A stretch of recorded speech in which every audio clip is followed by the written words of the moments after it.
Antes que grimórios sejam abertos, antes que nomes antigos sejam pronunciados em voz alta, é preciso compreender que a magia não nasceu das mãos dos mortais.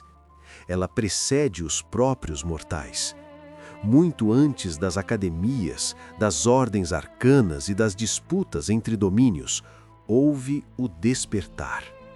Houve o impulso primordial que permeou planos, deuses e criaturas. A magia, como hoje a conhecemos, é apenas a face compreensível de uma força muito mais vasta, filtrada, adaptada e por vezes corrompida por aqueles que ousaram tocá-la. Nesta narrativa, percorreremos os milênios que moldaram o entendimento mágico em Jório, das primeiras manifestações rudimentares à descoberta do cântaro, das escolas élficas aos experimentos gnômicos, dos pactos sombrios às variantes serenas, da ascensão e queda da alquimia aos mistérios ainda não desvendados da energia espiritual. O que está por vir não é apenas um registro histórico, é a crônica de como diferentes povos enfrentaram a mesma pergunta fundamental: até onde é possível manipular o infinito sem ser consumido por ele?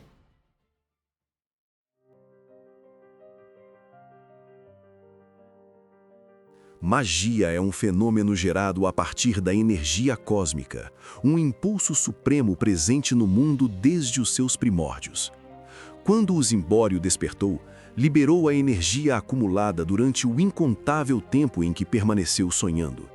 Parte dessa energia foi utilizada para criar os planos dimensionais e tudo o que existe neles.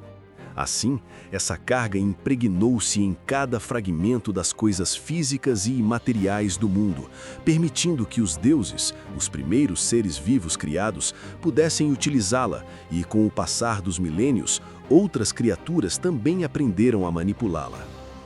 Nenhum ser conhecido, contudo, é capaz de lidar com a energia cósmica em sua forma natural, exceto os próprios deuses. Trata-se de uma força violenta e bruta, incompatível com qualquer criatura terrena. Os magos, portanto, não a manipulam diretamente. Filtram apenas a porção que lhes é suportável por meio do cântaro, convertendo-a no que passou a ser chamado de energia espiritual. E é dessa energia que nascem os fenômenos mágicos. Os Jorianos e a magia. Prelúdio. Em Jório, os primeiros fenômenos moldados pela energia cósmica por mãos jorianas surgiram ainda no prelúdio, realizados por raças que já não existem mais. Naquele tempo, a magia não era compreendida como ciência ou tradição organizada. Era descoberta, tentativa, instinto. Com o passar das eras, essa prática dispersa ganhou um nome. Foram os primeiros elfos que consolidaram o termo magia e iniciaram o esforço de compreender aquilo que antes era apenas experimentado. Dedicaram-se a registrar padrões, classificar efeitos e preservar fórmulas em grimórios que atravessariam séculos. Assim nasceram as primeiras escolas e tradições que serviriam de base para tudo o que viria depois. Os marinos, entre as primeiras raças criadas pelo Zimbório para habitar as profundezas oceânicas, tornaram-se o segundo povo a sistematizar o estudo da magia. Sua afinidade com as correntes e marés refletiu-se em suas práticas. Desenvolveram técnicas próprias voltadas ao controle das águas, à proteção de suas cidades submersas e à comunicação através dos vastos oceanos. Ainda assim, durante milênios, a magia permaneceu fragmentada. Cada povo dominava apenas aquilo que conseguia observar e repetir. Muito era praticado, pouco era verdadeiramente compreendido. Esse limite tornaria-se evidente no milênio 20 do Despertar, quando uma nova geração de estudiosos gnomos buscaria não apenas reproduzir fenômenos mágicos, mas compreender sua origem. O cântaro. Milênio 20 do Despertar. Em suas pesquisas, os gnomos descobriram que a capacidade de um mago produzir fenômenos mágicos dependia de uma característica única e inata: o cântaro. O cântaro consiste em um recipiente cristalizado com energia cósmica, localizado no âmago espiritual do mago. Ele possui a capacidade de extrair, canalizar e armazenar energia cósmica em seu interior. Dessa forma, o mago pode utilizar essa energia armazenada para lançar suas magias. Essa descoberta foi crucial, uma vez que até então as escolas se concentravam apenas na criação e aplicação de fenômenos mágicos, sem compreender plenamente sua natureza. A descoberta do cântaro esfacelado. Milênio 25 do firmamento. Os gnomos nunca cessaram seus estudos mágicos.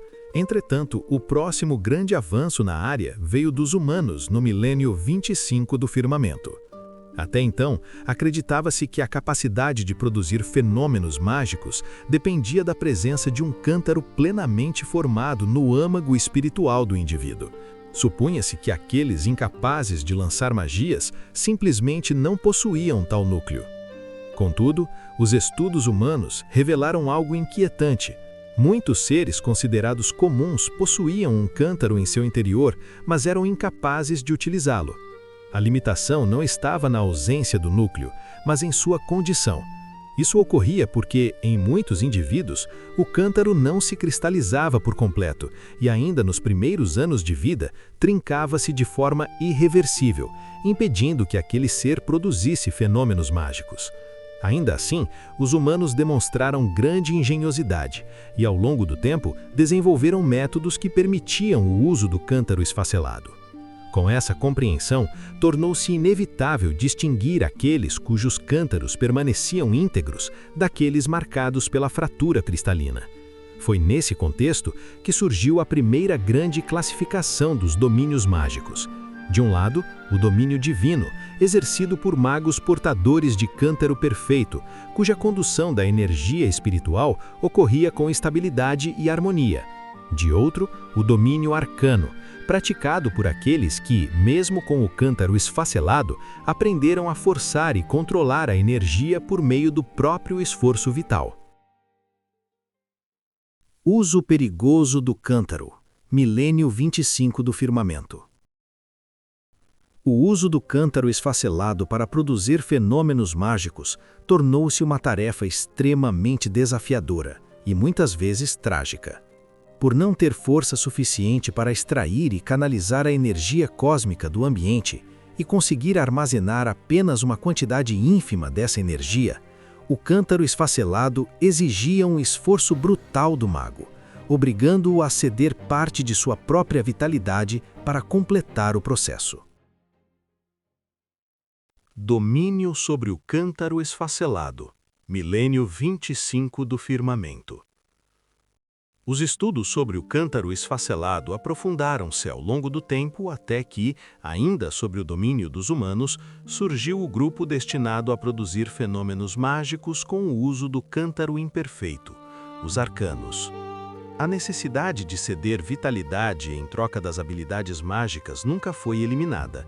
Entretanto, os arcanos aperfeiçoaram suas capacidades mentais e corporais, passando a controlar de forma mais precisa e consciente essa troca. O cântaro e a técnica das trevas. Milênio 26 do firmamento.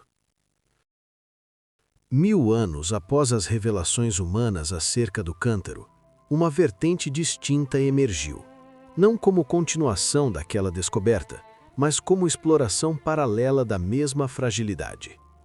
Após séculos de adaptação a Jório, os demônios descendentes da segunda incursão enfrentavam um dilema crescente: integrar-se plenamente à sociedade joriana ou permanecer à margem dela.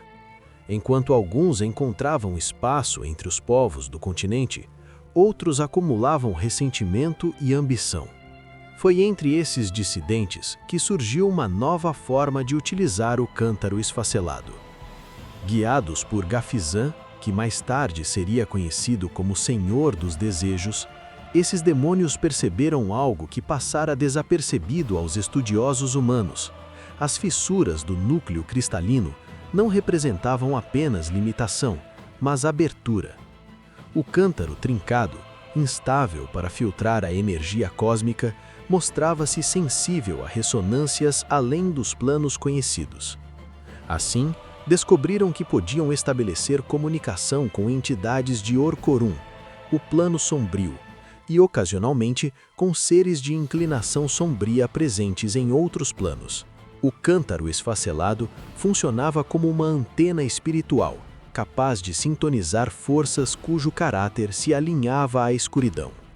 Diferentemente dos que forçavam a própria vitalidade para produzir magia, esses praticantes recebiam fenômenos já moldados por tais entidades. O poder vinha pronto, mas nunca era gratuito. Em troca, exigiam-se favores, influência e interferência. Cada manifestação carregava não apenas energia, mas intenção. O novo método, nomeado domínio extraplanar, concedeu aos adeptos uma fonte constante de poder. Contudo, a prática desenvolvida por esses demônios, por meio do caminho do fluxo oculto, representava apenas uma de suas possíveis vertentes. Outras formas de interação extraplanar seriam identificadas em períodos posteriores, ainda que sob fundamentos distintos. Desde então, os praticantes dessa via caminham sob desconfiança, são temidos por sua eficácia e vigiados por suas ligações com as trevas. O Caminho Sereno, Milênio 30 do Firmamento.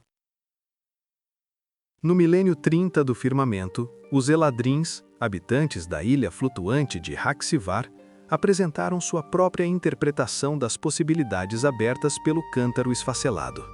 Reconhecidos por sua afinidade com a energia cósmica, exploraram a mesma lógica de sintonização do domínio extraplanar, mas com uma diferença fundamental. A frequência do mago era alinhada a entidades equilibradas. Chamada de Caminho do Fluxo Sereno, essa ramificação do domínio extraplanar propunha uma relação de mútua dependência com essas entidades, mas sem interesses sádicos ou macabros.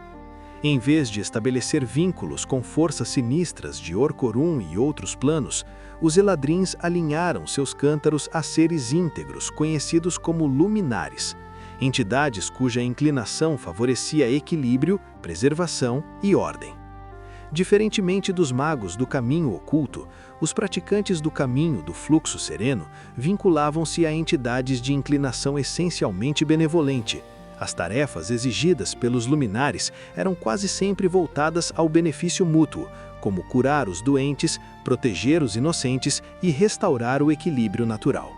Ainda assim, os magos permaneciam sujeitos às exigências próprias de qualquer pacto extraplanar.